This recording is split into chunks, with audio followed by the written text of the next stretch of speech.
बिस्मिल्लाहिर्रहमानिर्रहीम। अस्सलाम वालेकुम। मेरा नाम फ़हीम है और आज हम एक इम्पोर्टेंट और एक स्पेशल जो है टॉपिक को डिस्कस करेंगे। आज का जो हमारा टॉपिक है वो है कि हम जो सेल्स इनवॉइसेस हैं जो हमने एक्सेल शीट में ऑलरेडी हमारे पास डेटा पड़ा है उसको हम जो हमारे पास टेम्पलेट है सेल टैक्स का उसमें हम कैसे एंटर करेंगे। तो बहुत सारे क्वेश्चंस इसमें आते थे। पहले इसमें बहुत सारे प्रॉब्लम्स भी थे कि इसमें अगर कोई रजिस्टर्ड पर्सन ना हो और कोई रिटेलर हो, किसी का CNIC ना हो तो उसके साथ हमने क्या करना है। तो मैंने इस पे थोड़ी सी वर्किंग की भी है लेकिन फिर भी आप लोगों को मैं थोड़ा समझाता हूँ। ये देखिए, ये हमारे पास जो है जो सेल टैक्स इनवॉइस का टेम्पलेट है वो आप लोग के सामने है और इसमें मैंने कुछ डेटा एंटर भी किया है। अगर हम इसको देखें तो ये मैं इसको जो ऑलरेडी सेल टैक्स हमारे पास एक्सेल शीट है उसके साथ मैं कंपेयर करता हूँ। तो ये देखिए, इसमें हमारा जो डेटा है वो ऑलरेडी इन हुआ है, मतलब इनपुट किए हुए हमने कि बायर जो है वो बायर के नाम दिए हुए, उसका जो NTN है वो नहीं है हमारे पास, CNIC भी नहीं है, सिर्फ बायर का नेम है, बायर टाइप है क्या है, अनरजिस्टर्ड है, कौन से उससे हैं, प्रोविंस से है, टाइप इन। ये जो पुराना वो था ना हमारे पास, शायद आपको याद है, जो पुराने पोर्टल का हमारे पास टेम्पलेट था उसी को ही हम मतलब उसे हम कन्वर्ट करते हैं इसको जो नया टेम्पलेट है उसमें। तो ये डेट भी आ रहा है कि किस डेट को कौन सी वो मतलब जो हमारा प्रोडक्ट है और कितनी मतलब परसेंटेज वगैरह, ये सारा कुछ हमने ऑलरेडी किए हुए, क्वांटिटी भी दी हुई है, EOM भी है और साथ में जो है टोटल अमाउंट है और उसका जो सेल टैक्स वो भी है। तो ये हमारे पास जो नया टेम्पलेट है वो भी मैं आपको दिखाता हूँ, इसमें मैंने की है लेकिन फिर भी आप लोग के साथ मैं शेयर करता हूँ। अब ये देखिए, हमारे पास रजिस्टर्ड नंबर नहीं है। जो बार बार लोग क्वेश्चन करते हैं कि सर अगर हमारे पास उसका CNIC ना हो तो हम क्या करें, तो ये जो है ऑलरेडी इसमें पड़ा है, उसी को ही आप मतलब रहने दें, ठीक है। नेम जो है, नेम मैंने यहाँ से कॉपी की है, नेम यहाँ से मैंने कॉपी की है। ये मैं दिखाऊं आपको, ये सारी जो है मैंने इसको सेलेक्ट की है, कॉपी की है और यहाँ पे मैंने पेस्ट कर दी है, ठीक है। फिर यहाँ पे हमारे पास रजिस्टर और अनरजिस्टर आता है, शायद आपको याद भी हो जो नए उसमें टेम्पलेट में, लेकिन मैंने यहाँ पे रिटेलर लिख दिए। रिटेलर का क्या फायदा है वो मैं आपको बाद में बताऊंगा। तो वो मैंने इसमें रिटेलर कर दी कि मैं ये रिटेलर को सेल कर रहा हूँ। बहुत सारे ऐसे जो स्टूडेंट्स हैं वो ये कहते हैं कि यहाँ पे तो रजिस्टर और अनरजिस्टर हमने करना है। जरूरी नहीं आप रिटेलर भी लिख लें यहाँ पे, लेकिन इसके लिए आपको एक काम करना होगा, तब जाके आपका ये रिटेलर आएगा इसमें। और इसका फायदा क्या होगा, इसका फायदा ये होगा कि आपको जो फर्दर टैक्स है वो आपका नहीं लगेगा। दूसरी बात, फिर आते हैं हम यहाँ पे हमारे पास जो प्रोविंस है वो KP है और वहाँ पे भी हमने KP ही एंटर की है। डेस्टिनेशन ऑफ सप्लाई भी KP है, टाइप सेल्स इनवॉइस है वो भी सेम ही है। अच्छा, नंबर, जो डॉक्यूमेंट नंबर है वो हमारे पास कौन सा डॉक्यूमेंट नंबर, वो हमारे पास ये डॉक्यूमेंट नंबर आ रहे हैं। डेट कौन सा है, डेट यहाँ पे 3 फरवरी 5 फरवरी, इसी को ही हम कॉपी करते हैं और इसको हम यहाँ पे पेस्ट करते हैं, बल्कि ये ऑलरेडी पेस्ट हुआ है, सॉरी ये डेट है, इसको हम यहाँ पे पेस्ट करते हैं। ये देखिए ये आ गया। अब वो कहता है कि नॉट वैलिड, कुछ वैलिड नहीं है, इसको हम वैलिड करते हैं। ये देखिए ये वैलिड हो गया। इसमें हमारे पास कुछ रिकॉर्ड जो है वो इनवैलिड आ रहा है रिकॉर्ड। वो क्या कह रहा है यहाँ पे, असल में जो डेट का इशू है वो बन रहा है। डेट का क्या इशू बन रहा है, ये जो हमारे पास डेट हमारा इस तरह हमने लिखना है, यानी फॉर एग्जांपल हम 8 फरवरी, यानी हमने स्लैश के साथ करना है। अगर हम स्लैश के साथ करेंगे तो ये ठीक होगा। अब हम इसको वैलिड करते हैं, वो कहता है कि 32 आपके गलत है, तो हम इसी को ही कॉपी करते हैं और नीचे जो है पेस्ट करते हैं। यानी जो हमारा ऑलरेडी डेट है जो एक्सेल शीट में जो पुराने उसमें है वो कौन सी हिसाब से है, वो हमारा जो है यहाँ पे डॉट उसने लिखा हुआ है। अगर ये स्लैश होता, इस तरह होता, तो ये लाजमी इसमें आता, ठीक है। क्योंकि ये हमारे पास डैश नहीं है, डॉट है, तो सॉरी स्लैश नहीं है, डॉट है, तो इसलिए वहां पे एरर दे रहा है। तो इसके बाद चलो इसी को हम 28 फरवरी डालते हैं, कोई इशू नहीं है। ये HS कोड, इसके साथ हमारे पास जो प्रोडक्ट है वो भी हम यहाँ पे इसका HS कोड कॉपी कर लेते हैं। यहाँ पे आते हैं, यहाँ पे डिस्क्रिप्शन में, और इसी को ही हम कॉपी करते हैं और उसमें हम पेस्ट करते हैं। यहाँ पे देखें, यहाँ पे आ गया हमारे पास। अब हम वैलिड करते हैं कि वैलिडेट है कि नहीं। अब ये भी गलत है, ये क्यों गलत है, ये भी एरर दे रहा है। वो मैंने आप लोगों के साथ पहले भी डिस्कस किया हुआ था कि यहाँ पे जो इशू आ रहा है हमारे पास वो यहाँ पे स्पेसिस का आता है, ठीक है। ये इनवैलिड, ये ड्रॉप डाउन मेन्यू में से सेलेक्ट करना होगा, इसमें से कुछ ऐसे वो है जो उसमें नहीं आ रहे। ये 39 ई का 3921 का, तो ये इसमें जो हमारे पास है वो मेरे ख्याल में, अच्छा ये हम क्या करेंगे, ये हम उसमें जाएंगे क्या नाम है जो हमारा सेल टेक्स्ट उसमें, और वहां से हम कॉपी करेंगे, यहाँ पे हम एचएस कोड पेस्ट करते हैं। चलो इसको बाद में करते हैं। सेल टाइप क्या है, सेल टाइप हम देखते हैं कि वो है क्या चीज।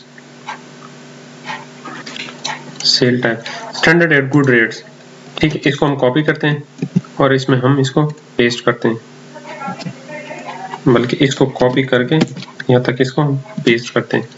तो फिर भी हम देखते हैं तो ये वैलिड आ रहा है, सिर्फ इसी का इशू आ रहा है, ये हम सॉल्व करते हैं। ये मैं आप लोगों के साथ शेयर करता हूँ कि ये क्यों आ रहा है, ठीक है, ये भी आप लोगों को पता चल जाएगा। अच्छा इसके बाद 17% है, क्वांटिटी कितनी है, क्वांटिटी किस हिसाब से, तो हम क्वांटिटी भी यहाँ से करते हैं, कॉपी करते हैं क्वांटिटी, ये देखिए हमारे पास आ रही है। ये बिल्कुल उसी तरह ही है जिस तरह पुराना पोर्टल है, यानी जो पुराने पोर्टल पे हमारे पास वो थी, इन्होंने दिया हुआ था फॉर्मेट, ये उसी की तरह ही है, ठीक है, ये भी ठीक हो गया। अब इसकी यूएम का उन्होंने दिया हुआ है कि ये कौन सा वो है, नंबर एंड पीसीस का है, तो नंबर एंड पीसीस का आप यहाँ से उठा लेते हैं। ये देखें यहाँ पे नंबर पीसीस का हमने कॉपी की है, यहाँ पे हम पेस्ट करते हैं इसको, ये देखें, इसको फिर हम वैलिडेट करते हैं, ये वही सिर्फ उसी का ही प्रॉब्लम देगा। इसको हम एंड पे जो है ना इसको फिक्स करते हैं। अच्छा वैल्यू ऑफ सेल्स, ठीक है, वैल्यू ऑफ सेल हम यहाँ से कॉपी करते हैं, यहाँ पे हमारे पास ऑलरेडी है इसमें, ये देखें, हम इसको कॉपी करते हैं और इसको फिर जाके हम जो नया हमारे पास टेम्पलेट है उसी में ही हम इसको पेस्ट करते हैं, और इस पे जो सेल टेक्स्ट लगा हुआ है इसको हम कॉपी करते हैं यहाँ से। यानी हमने सिर्फ पुराने उस पे, अगर आप पुराने पे भी कर दे तो यहाँ पे आप इसको मतलब इजीली कन्वर्ट कर सकते हैं, आपके लिए कोई इशू नहीं है, ठीक है, मतलब ये नहीं है कि पुराना भी ज़ाया हो गया, उसमें भी आपको कर सकते हैं। ये सॉरी ये क्या हो गया, हम सेल जिसका बल्कि ले लेते हैं यहाँ पे इक्वल टू इंटू 17%, तो हम इसको पेस्ट करते हैं, ये देखिए ये आ गया हमारे पास, ये इसका 17% ही है, ठीक है। तो ये हमारे पास तकरीबन कंप्लीट हो गया। अब एचएस कोड जो है इसका हम सॉल्यूशन निकालते हैं। तो ये जो हमारे पास प्रॉब्लम दे रहा है इसका सॉल्यूशन ये है कि आपने जो है वहां से कॉपी करना है इसको, यानी ये जो है यहाँ पे आपके पास आ रहा है, ठीक है, आप इसी को ही कॉपी कर दें, इसको यहाँ पे आके मतलब पेस्ट कर दें, इसको पेस्ट करेंगे तो देखें वैलिड नहीं आ रहा है।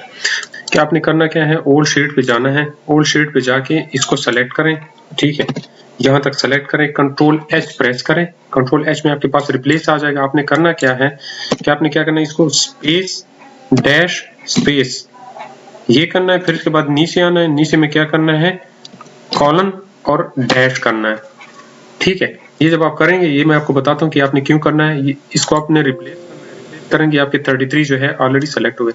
इसका मतलब ये है कि ये जो आपने स्पेस और कॉलन है, इसमें मैं थोड़ा सा इसको आप वो करता हूँ, जूम करके बताता हूँ कि ये जो आपके पास आ रहा था ना ये एचएस कोड, इसमें पहले क्या था कि इसमें कॉलन नहीं था, एक तो स्पेस, फिर इसके बाद भी स्पेस था, तो आपने क्या किया, इसको रिमूव कर दिए, किस चीज के साथ, ये जो स्पेस है ये भी खत्म हो गया, इसके बाद आपका ये कॉलन के साथ खत्म हो गया, ठीक है, यानी आपने इसके दरमियान कॉलन डाल दिया और स्पेस जो है आपने खत्म कर दिए। तो ये करने के बाद आपका क्या होगा, ये वैलिड हो जाएगा। ये एरर दे रहा है, आपने इसको क्या करना है, चलो इसको हम वापस जो है अंडू करते हैं। तो जब ये आपके सारे इस तरह हो जाएंगे, आपने इसको क्या करना है, कॉपी करना है यहाँ से, और जो न्यू टेम्पलेट है इसमें आपने पेस्ट करना है। इसमें पेस्ट करेंगे, ये देखिए आगे इनवैलिड वही आ रहा है, जब आप वैलिडेट करेंगे तो आपके पास ये वैलिड आ गई है, ठीक है, ये इसका सोल्यूशन है। बाकी जो चीजें मैंने इंटर की है वो आपकी सारी वैलिड आ रही है। इसको आप सेव करें, सेव करने के बाद आपने करना क्या, इसको और उसमें जाके एक्सेल शीट में जो आप उसको टेम्पलेट इंपोर्ट करेंगे, वहाँ पे इंपोर्ट करेंगे तो इंशाल्लाह इसमें कोई इशू नहीं आएगा। तो ये सबसे इजी तरीका है। इसमें देखें कुछ प्रॉब्लम्स जो मेन प्रॉब्लम्स आ रही थी वो रजिस्ट्रेशन नंबर का, वो हर स्टूडेंट यही कह रहा था कि सर जो हमारे पास रजिस्ट्रेशन नंबर नहीं है, तो आप इसी को ही ले लें, कोई मसला नहीं है। 1 टेट्रा 0 टेट्रा 0 टेट्रा 0 7 8 ये कर दें, कोई इशू नहीं है। नाम जो है वो आपका आ रहा है, वो आप कोई भी डाल दें। अच्छा, यहाँ पे आपके पास रजिस्टर्ड अनरजिस्टर्ड रिटेलर आ रहा है। रिटेलर का जो फायदा है वो मैं आपको बताऊंगा इंशाल्लाह। और ये बाद में मैंने जो है इसको चेंज कर दी, यानी ये हमारे जो प्रोविंस में है इसको हमसे यहाँ से वो कर रहे हैं, सप्लायर कर रहे हैं। और डेस्टिनेशन कहाँ पे, टाइप सेल्स इनवॉइस है, ये तो ऑलरेडी इसमें आ रहा होगा। डॉक्यूमेंट नंबर आप कोई सा भी डाल दें, डेट भी कोई भी हो। एचएस कोड आपने जिस तरीके से मैंने सेट किया आपने इस तरह सेट करना है। इसके बाद सेल्स टाइप क्या आएगा, अगर आपका मतलब थर्ड शेड्यूल है या जीरो रेटेड है या रिड्यूस रेट पे, कोई भी रेट हो सकता है, आप उसमें पेस्ट कर दें। या देखें आपको जो हेल्प मिलेगी ना वो सारा आपको जो पुराना पोर्टल है, यानी जो ऑलरेडी हमारे जो पुराने पोर्टल पे टेम्पलेट था उसी से ही मिलेगा आपको। यहाँ से आप कोई सेलेक्ट करेंगे, ये देखिए आप कोई से भी कर दें तो आपको इजीली फाइंड होगा। यानी कहने का मतलब ये है कि आप इस पे खुद से एक एक करके डालेंगे तो आपके लिए इशू बनेगा। आप यहाँ से पेस्ट करें, यहाँ से आप जो है इसमें एंटर करें, एक सेलेक्ट कर दे, बस उसी के हिसाब से आप करते जाएं। तो इसको आप यहाँ से कॉपी और पेस्ट कर दें तो आपके लिए बहुत ही इजी रहेगा। ठीक है, तो इंशाल्लाह ये जब आप करेंगे तो आपके लिए आपका जो टाइम है वो भी कम से कम कंज्यूम होगा। और दूसरा ये कि इंशाल्लाह इसमें जो एरर्स है वो भी बहुत कम होंगे। ठीक है, तो इससे रिलेटेड कोई भी क्वेश्चन हो आप लोग कमेंट में, कॉल पे, मैसेज पे पूछ सकते हैं। इंशाल्लाह नेक्स्ट वीडियो में फिर हाजिर होंगे। इजाज़त दीजिए, अल्लाह हाफिज़।